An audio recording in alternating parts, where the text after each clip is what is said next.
नमः शिवाय। आप सभी का आपके अपने चैनल देव मोती में हार्दिक अभिनंदन है।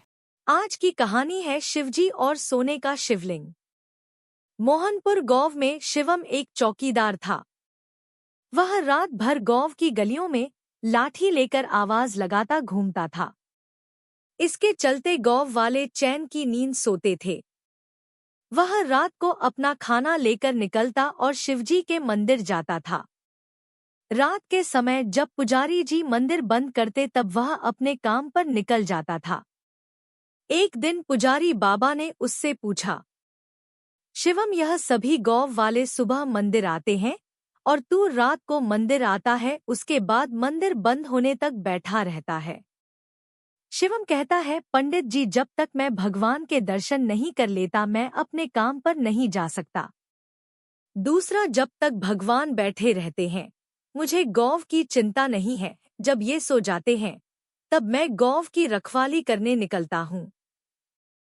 पुजारी कहते हैं, तुझे इतना विश्वास है शिवजी पर? शिवम ने कहा, हाँ पंडित जी, मेरा विश्वास अटूट है। इसी तरह समय बीत रहा था। एक दिन मंदिर में एक सेठ जी आए और पुजारी जी से बोले, पंडित जी, मेरे कोई संतान नहीं है, मैं भगवान भोलेनाथ की पूजा करना चाहता हूँ। पंडित जी सेठ जी की पूजा करवा देते हैं और पंडित जी कहते हैं, भगवान ने चाहा तो तुम्हें अवश्य संतान की प्राप्ति होगी, लेकिन उसे लेकर मंदिर में दर्शन करने अवश्य आना। एक साल बाद सेठ जी के घर बेटा पैदा होता है। वे अपनी पत्नी व बच्चे के साथ मंदिर पहुंच जाते हैं। सेठ जी ने पंडित जी से कहा, पंडित जी, भोले बाबा ने मेरी पुकार सुन ली। यह सुनकर पंडित जी बहुत खुश होते हैं। उसके बाद सेठ जी कहते हैं, सेठ ने पंडित जी से कहा, पंडित जी, मैं इस शिवलिंग की जगह सोने का शिवलिंग स्थापित करना चाहता हूँ।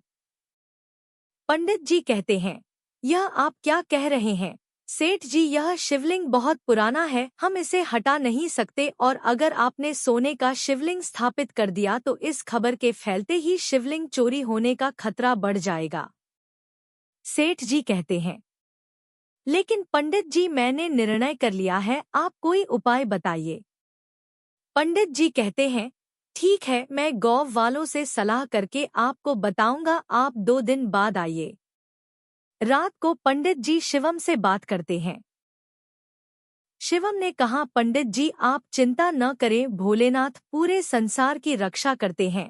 क्या अपने शिवलिंग की रक्षा नहीं कर पाएंगे? आप एक काम कीजिए, सेठ जी से कहिए इस शिवलिंग को ही सोने से मढ़वा दे।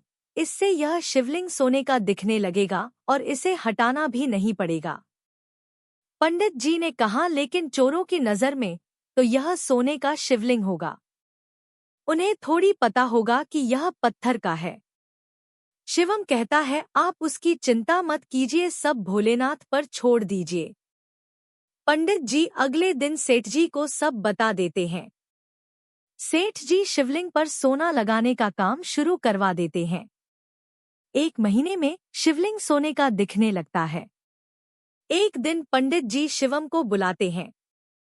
पंडित जी कहते हैं, शिवम, तुम्हारी बात मानकर मैंने सेठ जी से शिवलिंग पर सोना तो मढ़वा दिया, लेकिन रात में इसकी रखवाली तुम्हारे जिम्मे है। शिवम कहता है, पंडित जी, वैसे तो मेरे रहते पूरे गांव में चोरी नहीं हो सकती, लेकिन फिर भी मैं मंदिर का विशेष ध्यान रखूंगा। एक दिन रात को शिवम मंदिर के पास से गुजर रहा था तो उसने देखा मंदिर के द्वारा खुले हैं और एक आदमी शिवलिंग के पास कंबल ओढ़कर बैठा है। शिवम उसके पास पहुंचा। शिवम बोला, तू कौन है और मंदिर का द्वार कैसे खोला? चोर है क्या तू? आदमी कहता है, नहीं, मैं चोर नहीं हूँ, मैं केवल यह सोना हटाना चाहता हूँ, तुम इस सोने को ले जाओ। शिवम कहता है, क्या मतलब, इस सोने को क्यों हटा रहे हो? आदमी बोला, यह सोना तुम्हारे कारण लगा है, इसलिए मैं चाहता हूँ कि यह सोना तुम ही ले आजो। शिवम कहता है, आप कौन हैं और ऐसा क्यों बोल रहे हैं? तभी वह आदमी भगवान शिव के रूप में प्रकट हो जाते हैं। शिवजी शिवम से बोले, मेरे और मेरे भक्तों के बीच में यह सोने की दीवार खड़ी कर दी है। मेरे भक्त जो भी श्रद्धा से अर्पण करते थे वे इस सोने पर ही रह जाता है, मुझ तक नहीं पहुंच पाता और न मेरे भक्त मेरे दर्शन कर पा रहे हैं। शिवम यह सुनकर भगवान के पैरों में गिर जाता है। शिवम कहता है, प्रभु मुझे माफ कर दीजिए, मैं अज्ञानी समझ नहीं पाया, आप तक जल भी नहीं चढ़ पाया, मैं अभी इस सोने को हटा देता हूँ। यह कहकर शिवम उस सोने को हटा देता है। भगवान शिव उसे आशीर्वाद देकर अंतर्ध्यान हो जाते हैं। सुबह जब मंदिर खुलता है तो पंडित जी यह सब देखकर शिवम से पूछते हैं। शिवम उन्हें सारी बात बता देता है। पंडित जी उसी समय सेठ जी को बुलाते हैं। सेठ भगवान से प्रार्थना करता है, भगवान मुझे माफ कर दीजिए, मुझसे बहुत बड़ी भूल हो गई, अपनी जिद के कारण मैंने आपकी पूजा में बाधा डाली। उस दिन से मंदिर में पहले की तरह पूजा होने लगी। सेठ जी ने वह सोना गरीबों में दान कर दिया।